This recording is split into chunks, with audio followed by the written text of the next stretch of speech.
ನಮಸ್ಕಾರ ವೀಕ್ಷಕರೇ, ಪ್ರತಿ ತಿಂಗಳು ಬರುವ ಅಮಾವಾಸ್ಯೆಯಂದು ನಾನು ಹೇಳುವ ಈ 3 ತಂತ್ರಗಳನ್ನು ನೀವು ಮಾಡಿದರೆ ನಿಮಗೆ ಸುಖ, ಶಾಂತಿ, ನೆಮ್ಮದಿ ದೊರಕುತ್ತದೆ. ಹಾಗಾದರೆ ಈ 3 ತಂತ್ರಗಳು ಯಾವುದೆಂದು ನಾನು ನಿಮಗೆ ತಿಳಿಸಿಕೊಡುತ್ತಿದ್ದೇನೆ. ನೋಡೋಣ ಬನ್ನಿ. ಅದಕ್ಕಿಂತ ಮುಂಚಿತವಾಗಿ ಈ ವಿಡಿಯೋ ಒಮ್ಮೆ ಲೈಕ್ ಮಾಡಿ, ಸಬ್ಸ್ಕ್ರೈಬ್ ಆಗಿ. ನೆಕ್ಸ್ಟ್ ಇದೆ ಅಮಾವಾಸ್ಯೆ ಎಂದರೆ ಚಂದ್ರನಿಲ್ಲದ ರಾತ್ರಿ. ಆದರೆ ಅದು ಕೇವಲ ಅಂಧಕಾರದ ದಿನವಲ್ಲ, ಇದು ಅತಿ ಶಕ್ತಿಯುತ ದಿನ. ತಪಸ್ಸು, ಜ್ಞಾನ, ಪಿತೃತರ್ಪಣ ಮತ್ತು ಶಕ್ತಿ ಸಾಧನೆಗೆ ಅತ್ಯುತ್ತಮ ಕಾಲ.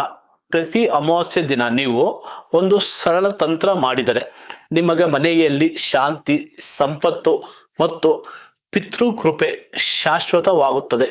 ಮೊದಲನೇದಾಗಿ, ಬೆಳಿಗ್ಗೆ ಸ್ನಾನ ಮಾಡಿದ ನಂತರ ಶುದ್ಧವಾದ ಸ್ಥಳದಲ್ಲಿ ದೀಪ ಬೆಳಗಿಸಿ. ಎಳ್ಳೆಣ್ಣೆ ಬಳಸುವುದರಿಂದ ಅತ್ಯಂತ ಶುಭ ಮತ್ತು ನಕಾರಾತ್ಮಕ ಶಕ್ತಿಗಳು ನಿವಾರಿಸುತ್ತದೆ.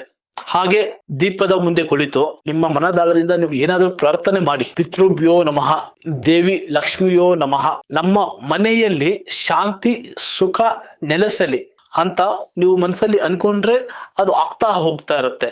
ಮೊದಲನೇ ಕ್ರಮ, ಪಿತೃ ತರ್ಪಣ. ಸ್ವಲ್ಪ ನೀರು ತೆಗೆದು ಅದರಲ್ಲಿ ಎಳ್ಳು ಬೀಜ ಹಾಕಿ ತಲೆಯ ಮೇಲೆ ತುಸು ನೀರನ್ನು ಸಿಂಪಿಸಿ. ಅದಾದ ನಂತರ ಪಿತೃಗಳಿಗೆ ಮನಸಾರೆ ಕೃತಜ್ಞತೆಯ ಪ್ರಾರ್ಥನೆ ಮಾಡಿ. ಇದು ಬಂದು ಪಿತೃದೋಷ ನಿವಾರಣೆಗೆ ತುಂಬಾ ಸಹಾಯಕ.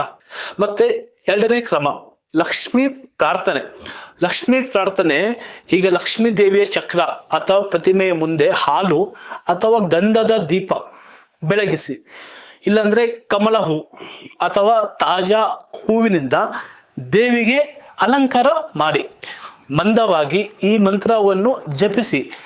ಹೇಳ್ಕೊಡ್ತೀನಿ ನೋಡಿ. ಆ ಮಂತ್ರ ಏನಂದ್ರೆ, ಓಂ ಶ್ರೀಂ ಹ್ರೀಂ ಕ್ಲೀಂ ಮಹಾಲಕ್ಷ್ಮಿಯೇ ನಮಃ. ಈ ಮಂತ್ರವನ್ನು ಕನಿಷ್ಠ 11 ಬಾರಿ ಜಪಿಸಿ. ಇದರಿಂದ ಧನಲಕ್ಷ್ಮಿಯ ಶಕ್ತಿ ನಿಮ್ಮ ಮನೆಗೆ ಆಕರ್ಷವಾಗುತ್ತದೆ.